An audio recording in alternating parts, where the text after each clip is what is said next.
नमस्कार विद्यार्थ्यांनो, स्वागत आहे तुमचं आपल्या ऑफिसर विशाल जगताप या आपल्या ऑफिशियल यूट्यूब चॅनलमध्ये. आणि आज आपण जी नगर परिषदेची जी एक्झाम आहे ती कधी होईल किंवा त्याचं सिलेबस वगैरे काय असतो किंवा त्याचा अभ्यास कसा केला पाहिजे, हे सर्व गोष्टी याच्यामध्ये आपण बघणार आहोत. तत्पूर्वी हे जे 28 तारखेला जे एक पत्र जाहीर झालं नगर परिषद प्रशासनाद्वारे, तर त्या पत्रामध्ये काय सांगितलं आहे बघा. ॲक्च्युली ही एक्झाम जुलैमध्येच होणार होती, आहे ना. ही एक्झाम कधी होणार होती? जुलै, है ना, जुलैमध्ये होणार होती, जून जुलै. पण ती थोडीशी काही कारणास्तव पुढे गेली. पण आता पत्राद्वारे हे निश्चित झालं की ते एक्झाम कधी वगैरे होणार आहे ना. हे निश्चित झालं की त्याची म्हणजे त्याच्याबद्दल आत्ता हालचाली दिसत आहेत आपल्याला की कधी होईल काय होईल. तर बघा याच्यामध्ये काय विषय दिला यांनी. तर बघा, नगर परिषद किंवा नगरपंचायतमधील सरळ सेवेने भरावाची रिक्त पदे भरण्याबाबत संचालनालय स्तरावरून एकत्रितपणे पदे भरती कार्यक्रम राबवण्यासाठी राज्यस्तरीय समितीमार्फत कार्यवाही करण्याबाबत. म्हणजेच काय, तर हालचाली यांनी चालू केलेल्या आहेत. आणि त्याच्याखाली जर तुम्ही आता मी याच्यामध्ये टाकणार आहे की आपली टेलिग्राम चॅनल आहे त्याच्यामध्ये मी टाकणार आहे. तर तुम्ही जर खाली त्याच्यामध्ये बघितलं तर जे TCS असेल, आहे ना, TCS किंवा IBPS हे दोनच एक्झाम घेणार आहेत. हे MPSC आयोग जो आहे तो एक्झाम घेणार नाही. त्यांनी क्लिअर सांगितलं आहे MPSC आयोगामार्फे ही एक्झाम होणार नाही. हे फक्त TCS आणि IBPSच्या द्वारेच ही एक्झाम होणार आहे असं त्यांनी त्याच्यात नमूद केलेलं आहे. तर त्यांनी त्याच्यामध्ये सांगितलं की पूर्वतयारी समिती स्थापन करण्याबाबत वगैरे म्हणजे सर्व गोष्टी आहेत. म्हणजे काम चांगल्या पद्धतीने चालू आहे मित्रांनो. ह्याची एक्झाम येणाऱ्या 2-3 महिन्यामध्ये किंवा 4-5 महिन्यामध्ये, आहे ना, येणाऱ्या 2-3 किंवा 4-5 महिन्यामध्ये नक्कीच 100% ही एक्झाम होणार आहे. तर आपली तयारी त्या दृष्टिकोनातून असली पाहिजे. तर आपण काय केलं पाहिजे बघा. सर्वप्रथम मी तुम्हाला सांगेन मित्रांनो, जर तुम्हाला अशा अपडेट पाहिजे असेल तर आपल्या चॅनलला सबस्क्राईब करा, एक लाईक करा आणि कमेंट पण करा. आणि व्हिडिओ हा पूर्ण बघा, कारण पुढे तुम्हाला नगरपंचायतचे जे सिलेबस वगैरे असणार आहे ते पण मी तुम्हाला सांगणार आहे याच्यामध्ये. तर बघा, आता याच्यामध्ये आपण दिलं आहे बघा की नगर परिषद अकाउंटंट्स असते, म्हणजे जी जागा आहे 2025 त्याचा एक्झाम पॅटर्न आणि कोणते कोणते सब्जेक्ट येतात, बरोबर.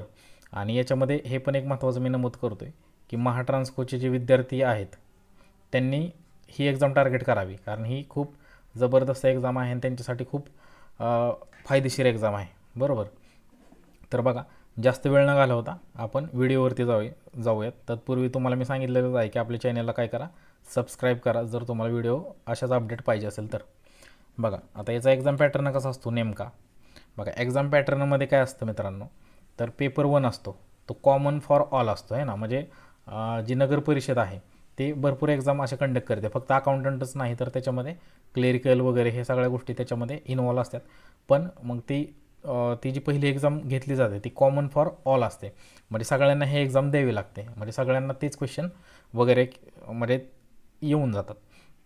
तर बघा ते काय असतं, तर मराठी आहे. मराठी किती मार्काला येणार, तर 15 क्वेश्चन येणार आहेत. मार्क असणार आहेत 30, बरोबर. मार्क असणार आहेत 30. तर बघा, इंग्लिश आहे, इंग्लिशला पण 15 क्वेश्चन येणार तुम्हाला. मार्क त्याला पण किती असणार आहे, 30, म्हणजे डबल, म्हणजे एक क्वेश्चन 2 मार्काला असं पकडून चाला तुम्ही. जनरल नॉलेज आहे, त्याला 15च क्वेश्चन आहेत आणि त्याला पण मार्क किती आहेत रे, तर 30 मार्क आहेत. मॅथ्स आहे आणि रिझनिंग आहे, एकत्रित येणार तुम्हाला 15 मार्काला येणार. त्यालाही मार्क किती येणार, 30. आता बघा झाले किती, म्हणजे हे 15 30 झाले, म्हणजे सॉरी हे क्वेश्चन आहेत, क्वेश्चन हे 15 30 झाले. हे 15 आणि हे 15 30 असे म्हणून 60 क्वेश्चन झाले. किती क्वेश्चन झाले, 60 क्वेश्चन झाले.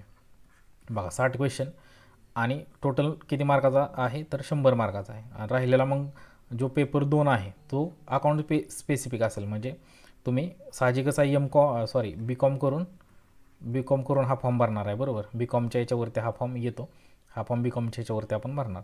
तर बघा 40 क्वेश्चन असणार आहेत, 80 मार्क असणार आहे. म्हणजे हे 60 + 40 क्वेश्चन आहे ना, म्हणजे टोटल किती मार्काचा क्वेश्चन पेपर होईल, तर 100 मार्काचा होईल, बरोबर.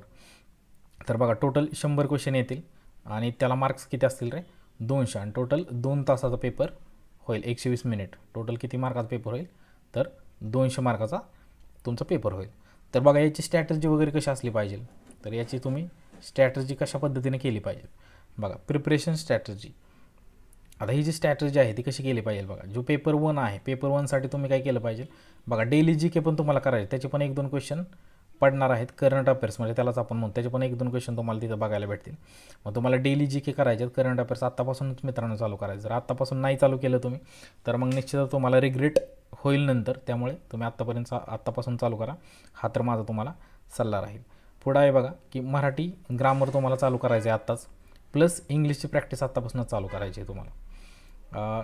मॅथ्स आहे प्लस रिजनिंग डेली प्रॅक्टिस आहे. आता बघा हे सर्व गोष्टी तुम्हाला करायच्यात. हे कुठून भेटेल तर ऑफिसर विशाल जगताप जो आपला चॅनल आहे त्याला तुम्ही सबस्क्राईब करून ठेवा. त्याच्यावरती तुम्हाला सर्व प्रॅक्टिस करायला भेटेल आहे ना. सर्व प्रॅक्टिस जे PYQs असतील आहे ना, PYQ ते पण आपण घेणार आहे आत्तापासूनच आहे ना. सर्व सब्जेक्टची तयारी तुमच्याकडून आपण करून घेणार आहे. त्यामुळे चॅनलला तुम्ही सबस्क्राईब करून ठेवा. तर बघा मॅथ्स असेल रिजनिंग असेल डेली प्रॅक्टिस आपल्याला तुमची घ्यायची. आणि पेपर 2मध्ये बघा काय तुम्हाला करायचं आहे तर रिवाईज करायच्यात. अकाउंट्सच्या कन्सेप्ट डेली रिवाईज करायच्यात तुम्हाला. जे तुमच्याकडे नोट्स असतील, जे तुमच्याकडे स्टडी मटेरियल पडलेलं असेल आहे ना, नोट्स असेल, स्टडी मटेरियल, जे महाट्रान्सकोचे विद्यार्थी आहेत ज्यांनी आता एक्झाम झाले आणि जे रिझल्टची वाट बघतात त्यांनीसुद्धा स्टडी आपल्याला करायचा आहे. तर बघा सॉल्व करायचं तुम्हाला MCQ and previous year paper जे आहेत ते तुम्हाला लावायच्यात, सॉल्व करायच्यात. हे लक्षात तुम्हाला मित्रांनो घ्यायचे. आणि याच्यामध्ये बघा consistency plus revision is equal to success आहे, हे लक्षात घ्या. तुम्हाला कन्सिस्टंट करायचे, तुम्हाला डेली करायचे, कन्सिस्टंट करायचे, थांबायचं नाही. जोपर्यंत आपल्याला जॉब भेटत नाही तोपर्यंत आपल्याला थांबायचं नाही. आणि ही खूप मोठी संधी असणार आहे. येणारी जी नगर परिषद आहे ना, खूप म्हणजे खूप मोठी संधी आहे तुमच्यासाठी. त्यामुळे तुम्ही स्टडी व्यवस्थित करा. आणि आपल्या चॅनलमधून तुम्हाला सर्व गोष्टी जर मी सांगत आहे आणि त्या तुम्हाला मिळून जातील. त्यामुळे त्याची जास्त काळजी करायची कारण नाही. आपला टेलिग्राम चॅनल आहे, तर टेलिग्राम चॅनल तुम्ही जॉईन करून घ्या, जेणेकरून तुम्हाला सगळ्या अपडेट आहे ना, अपडेट तिथं तुम्हाला येतील मित्रांनो. जर व्हिडिओ तुम्हाला आवडला असेल आणि तुम्हाला अजून याच्यावरती जर व्हिडिओ पाहिजे असतील आहे ना, तर तुम्ही कमेंट करा, म्हणजे मला पण समजेल की कशावरती तुम्हाला व्हिडिओ पाहिजे. तुम्ही कमेंट करून सांगा की सर याच्यावर पाहिजे, मग त्याच्यावरती आपण व्हिडिओ बनवू आणि तुम्हाला तसे अपडेट मित्रांनो देऊयात. बघा तत्पूर्वी आजच्यासाठी आपण इथंच हा व्हिडिओ एंड करतो आहे.